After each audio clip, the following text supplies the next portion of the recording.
Assalomu alaykum, hurmatli Turkafon Jondor kanali a'zolari. Mana bugungi navbatdagi obyektimiz Jondor markazidagi bo'lgan bu binoni Turkafon obyektlarni Turkafon qilib berdik.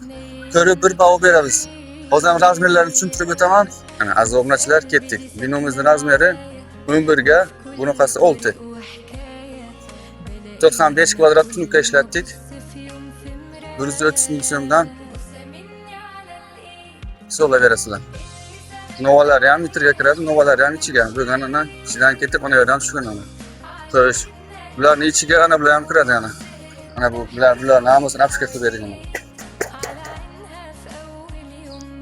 Ana tashqo'rlari. Ana ichkarisi tomonni ham apishga qildik ana, yo'q berdik tunka bilan. Ana bu tomondan ko'rinishi ana. Shunday ketgan.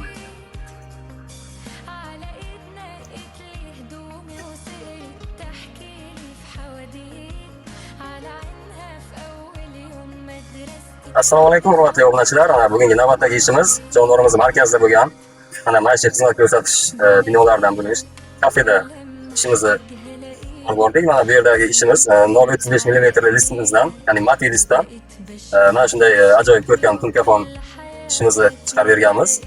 Mana bu matvi bo'ladi. Mana bu obshikalarga e'tibor beringlar. O'zi metal konstruksiyadan bo'lgan bu ishimiz основной hamda obshikalarni ham o'zimiz chiroyli qilib to'g'rilab berganmiz. Ketdik, to'liq obzor qilib o'tamiz. Ko'rishingiz mumkin, har bir ugullarga qanday ishlov berilgan, qanday diddan ishlangan. Tepa chop qismlariga ham e'tibor berishingiz mumkin, ugullarga e'tibor berishingiz mumkin, hurmatli obunachilar. Bu yer binomiz aytib o'tganimdek kafe yoki fast food shunga o'xshagan xizmat ko'rsatish sohasiga oid bo'ladi. Mana o'rtalariga e'tibor bilan qaranglar, matvi qora listga oq polasa bo'lishligini xohladlar egalari.